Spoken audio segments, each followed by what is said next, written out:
नमस्कार सभी को। इस वीडियो में हम अंतर्राष्ट्रीय व्यापार के आधार, कारण और आवश्यकताओं का अध्ययन करेंगे।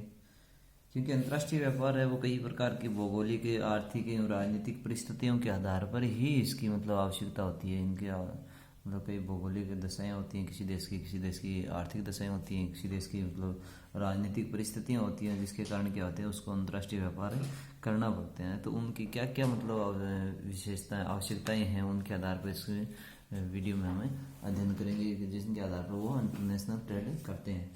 तो सबसे पहले दे रखा है जैसे इसको अंतर्राष्ट्रीय व्यापार के आधार या कारण या आवश्यकता को हम क्या बांटते हैं, 3 भागों में बांटते हैं कि भौगोलिक आवश्यकताएं क्या होती हैं उनके, जिनके कारण अंतर्राष्ट्रीय व्यापार करना पड़ता है। आर्थिक आवश्यकताएं क्या होती है, राजनीतिक आवश्यकताएं क्या होती है, जिनके आधार पर क्या है कि इंटरनेशनल ट्रेड है वो करना पड़ता है किसी देश को। तो सबसे पहले हम अध्ययन करेंगे भौगोलिक आवश्यकता। भौगोलिक आवश्यकता होती है उसमें 4 कंडीशंस हैं कि भौगोलिक स्थिति, प्राकृतिक संपदा, भूमि, जलवायु, भौगोलिक भिन्नताएं। इनका क्या है कि थोड़ा थोड़ा डिटेल में अध्ययन करेंगे।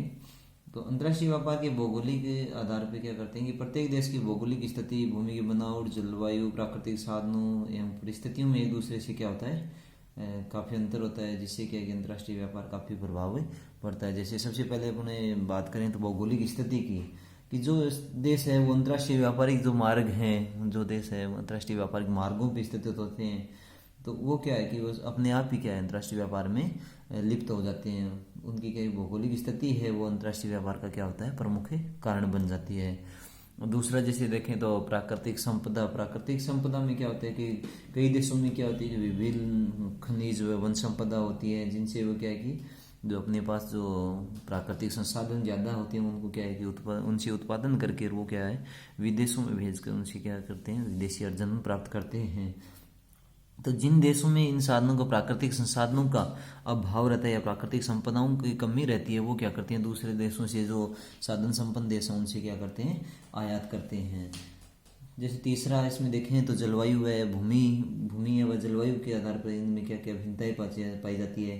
तो अलग अलग देशों की अलग अलग उत्पादन में अलग अलग क्या होती है मांग होती है। देशों के आधार पे प्रोडक्शन और डिमांड में क्या है कि काफ़ी भिन्नताएं पाई जाती हैं। तो सबसे पहले इसमें देखें तो कृषि प्रधान देश होते हैं वो क्या करते हैं कृषि उपज का क्या करते हैं निर्यात करते हैं, और औद्योगिक माल है वो उनका क्या करते हैं आयात करते हैं। और कई देश ऐसे होते हैं जो औद्योगिक वस्तुओं का निर्यात करते हैं और कृषि उत्पादों का क्या करते हैं आयात करते हैं।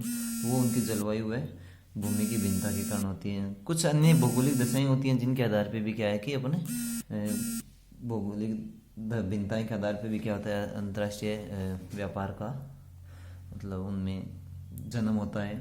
दूसरा देखें कि आर्थिक आधार या आर्थिक आवश्यकता के आधार पे क्या क्या हो सकती है। तो आर्थिक आधार पर क्या क्या आवश्यकताएं हो सकती है, तो अंतर्राष्ट्रीय व्यापार है वो आर्थिक आधार पे काफ़ी महत्वपूर्ण होता है। इनके कारण अंतर्राष्ट्रीय व्यापार का उद्गम, विकास और विस्तार होता है, जो कि निम्नलिखित है। सबसे पहले उसमें उत्पादन साधनों में कम गतिशीलता, जहाँ एक और भूमि व प्राकृतिक संपदा या वातावरण में गतिहीनता होती है, वहीं क्या होती है कि श्रम व पूंजी में गतिशीलता सीमित होने से क्या है कि अंतर्राष्ट्रीय व्यापार को क्या होता है प्रोत्साहन मिलता है।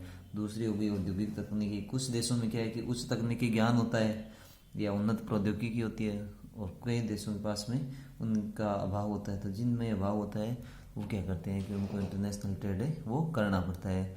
विशिष्टीकरण एवं श्रम विभाजन।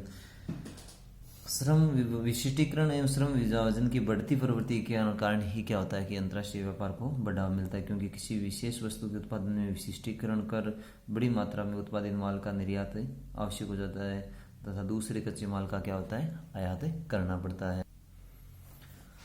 इसी आधार पर आगे देखें तो तुलनात्मक लागतों में भी अंतर है। वो उनके कारण भी क्या होता है कि किसी देश में अगर उसकी कॉस्ट कम आ रही है तो उनका अगर आयात करने के बाद में भी उसकी कॉस्ट कम आ रही है, जबकि वो वहाँ पे उसको प्रोड्यूस करें तो उसकी कॉस्ट अगर ज़्यादा आ रही है, तो उसको क्या करते हैं वो इंटरनेशनल ट्रेड करना ज़्यादा पसंद करेंगे। या बाद में उत्पादन अधिक है या अभाव, अगर किसी देश में ज़्यादा उत्पादन उसके प्राकृतिक संसाधन या बाद उनके आधार पर ज़्यादा उत्पादन कर रखा है, तो वो क्या करेंगे एक्स्ट्रा जो हो रखा है उसको क्या करेंगे दूसरे देशों को एक्सपोर्ट करेंगे। या बाद में अभाव है तो वो क्या दूसरे देशों से मंगवाएंगे। या बाद में क्या होता है, आर्थिक संकट में, आर्थिक संकट जैसे युद्ध हो गया, महामारी हो गया, बाढ़ हो गई, भूकंप हो गया, अकाल हो गया, तो अन्य किसी मतलब आर्थिक संकट के समय सहायता लेने देने में भी क्या होता है, अंतर्राष्ट्रीय व्यापार का वो क्या होता है, विस्तार होता है। उच्च जीवन स्तर में होता है कि जिस देश के लोग मतलब ज़्यादा समृद्ध होंगे तो वहाँ पे क्या होगा, अंतर्राष्ट्रीय व्यापार ज़्यादा होगा। जिस देश के लोग हैं वो कम समृद्ध होंगे तो वहाँ पे अंतर्राष्ट्रीय व्यापार है वो कम हो जाएगा। जैसे आधुनिक युग में क्या करता है कि प्रत्येक देश अपने नागरिकों के जीवन स्तर बढ़ाने के लिए क्या करता है, वो हर संभव प्रयास करते हैं, तो विदेशों से आयातों को बढ़ाया जाता है, उन वस्तुओं के उपयोग की चेष्टा की जाती है जो दूसरे देशों से उनको मंगवाया जाता है और उनको उपयोग बढ़ाया जाता है। परस्पर आर्थिक सहयोग के लिए भी क्या होता है, अंतर्राष्ट्रीय व्यापार प्रेरित होता है। विदेशी विनिमय अर्जन के लिए भी होता है। कुछ राष्ट्र क्या होता है, विदेशी बाजार में अपनी वस्तुएं सेवाओं का निर्यात कर क्या करते हैं, विदेशी मुद्रा अर्जन करने का प्रयास करते हैं, तो उससे भी क्या होता है, अंतर्राष्ट्रीय व्यापार का जन्म होता है। नेक्स्ट आधार इसमें देखें तो राजनीतिक आवश्यकता है। राजनीतिक आवश्यकता में क्या होता है कि किसी देश को क्या है, राजनीतिक संबंध बनाने के लिए होता है, या बाद में राजनीतिक प्रभुत्व है, मतलब पूरे मतलब ट्रेड पे मतलब वो, या पूरे मार्केट पे वो क्या करते हैं, अपना प्रभुत्व स्थापित करना चाहते हैं, उनकी वो इच्छा होती है, या बाद में राजनीतिक पॉलिटिकल सिक्योरिटी के लिए वो भी ऐसा करते हैं। तो सबसे पहले क्या होता है, राजनीतिक संबंध मतलब कायम करने के लिए वो क्या करते हैं, इंटरनेशनल ट्रेड करते हैं। आजकल बहुत से देशों में क्या है कि राजनीतिक संबंध कायम करने, उनको सुदृढ़ बनाने की होड़ सी रहती है, अतः उनके क्या के कारण वस्तुएं सेवाओं का आयात निर्यात का क्या लिया जाता है, सहारा लेते हैं। दूसरा हो गया कि राजनीतिक प्रभुत्व की इच्छा। आज विश्व है वो अलग अलग गुटों में बंटा हुआ है, और प्रत्येक गुट एक दूसरे गुट में मिलाने के लिए क्या करता है, अपना राजनीतिक प्रभुत्व कायम करने के लिए क्या आयात निर्यात का सहारा लेता है।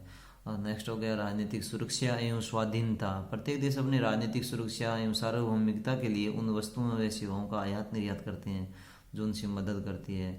तो इस प्रकार क्या है कि अलग अलग 3 ये फैक्टर थे, मतलब भौगोलिक आवश्यकता, आर्थिक आवश्यकता, राजनीतिक आवश्यकता, जिनके आधार पर क्या है कि अंतर्राष्ट्रीय व्यापार का जन्म होता है, या अंतर्राष्ट्रीय व्यापार को बढ़ावा मिलता है, अंतर्राष्ट्रीय व्यापार प्रेरित होता है।